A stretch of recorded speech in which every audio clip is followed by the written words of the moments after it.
sur les faits. C'est 17 juin 2007. C'est ça. Et donc on est au milieu de la nuit, vers 4 heures du matin. C'est ça. Il est 3h56 du matin pour être précise. C'est ça. Et ton frère, et du coup, se trouve dans cet hôtel? Dans cet hôtel, au premier étage. Est-ce que tu te sens de nous raconter un petit peu comment ça s'est passé? Qu'est-ce qui s'est passé vraiment cette nuit-là? Nous expliquer un petit peu, remettre en situation ce qui s'est passé? Absolument. Ce que je peux raconter, c'est ce qui est écrit dans le dossier. Donc, je sais que le fourgon de police, le premier véhicule, donc le fourgon de police, il arrive dans cette rue. Il descend ici, donc la rue Orfila. Il descend par ici parce que le commissariat se trouve juste derrière, au niveau de la mairie, sur la place Gambetta.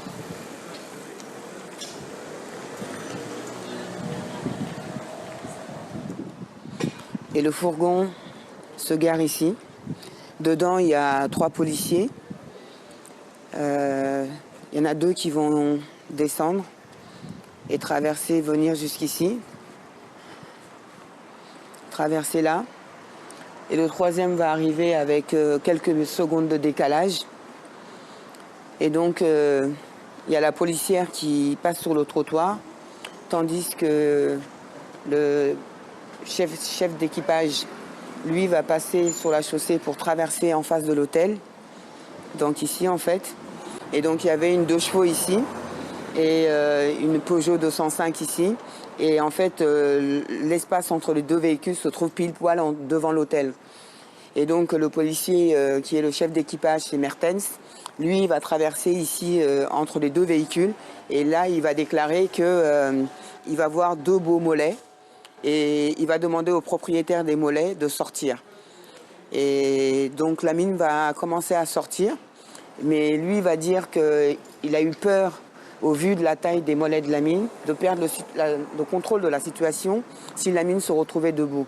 Du coup, en même temps, il va demander à la policière qui s'appelle Rouxel d'attraper les chevilles de Lamine dès qu'elle le peut pour le plaquer au sol.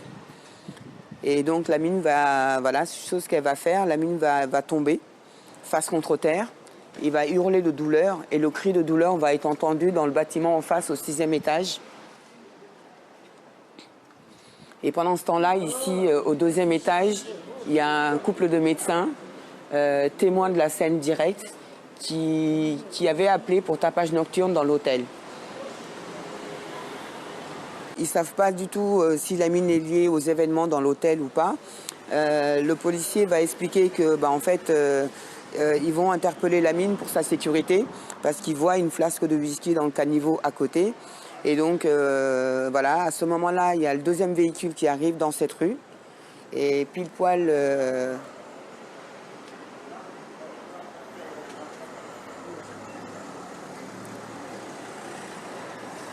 Et donc, il va se garer là. Il y a 3 policiers qui vont sortir de ce véhicule-là et qui vont venir donner un coup de main à leurs collègues sur Lamine qui est déjà plaqué au sol face contre terre. Les 3 policiers vont sortir. Il y en a un qui va aider à tirer le bras gauche, l'autre qui va aider à tirer le bras droit. Et le 3e qui est une femme, Laurence Petiot, elle va se positionner à l'entrée de l'hôtel pour assurer un périmètre de sécurité. C'est elle qui le déclare dans sa déposition. Et donc ils vont sortir le bras droit, qui vont poser sur la nuque ici. Le bras gauche, ils vont le replier dans le dos, normal, et ils vont passer les menottes comme ça. Ils vont menotter comme ceci. C'est à ce moment-là que le 3e véhicule arrive.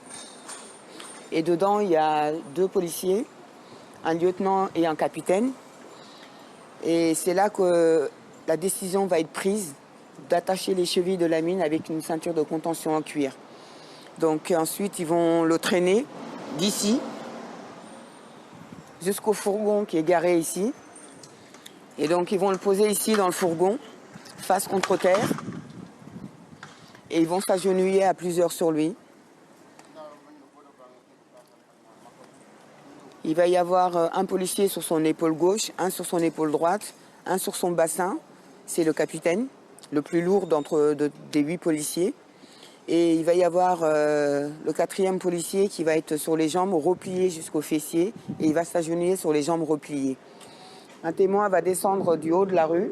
Il va déclarer avoir vu l'agitation, il va s'arrêter ici, il va regarder dans le fourgon et il dira que les jambes de Lamine dépassaient à ce moment-là du fourgon de police, qu'il va regarder pendant une minute ou deux et qu'on va lui demander de partir. Il va continuer à descendre la rue de la Bidassoa, aller faire sa course sur la place Gambetta, revenir et qu'à son retour, Lamine est toujours dans la même position, c'est-à-dire face contre terre dans le fourgon de police. Que là, il va encore s'arrêter, il va regarder et que là, on va encore le dégager et donc il va rentrer chez lui. Et donc Lamine va mourir dans le fourgon ici. Il va vomir d'abord, respirer son vomi, il va mourir, perdre connaissance. Il y a un policier au premier étage qui va déclarer, qui est le lieutenant Parsol, qui va déclarer avoir entendu « il ne respire plus ». Et c'est lui qui va descendre du premier étage. Et c'est à son arrivée ici qu'ils vont enfin décider d'enlever les menottes de Lamine, des poignées de Lamine. Parce qu'avant ça, le capitaine qui est dans le fourgon et agenouillé sur le bassin explique qu'il pense que c'est une simulation de la part de Lamine. Et donc lui, quand il descend, il va demander à enlever les menottes. Ils vont enlever les menottes et ensuite ils vont poser le corps sur ce passage piéton-là. Les pompiers vont arriver une demi-heure plus tard. Et en fait, ils n'ont pas le bon équipement. Donc il y a un deuxième véhicule de pompiers qui va arriver, de SAMU, avec le bon équipement.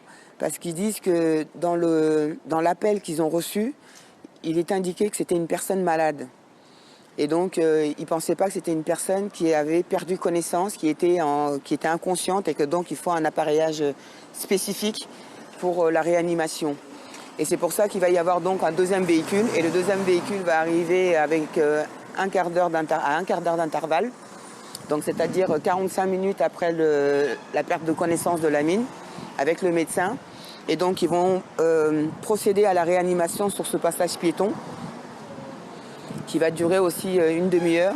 Et le médecin va déclarer le décès à 5h15 du matin.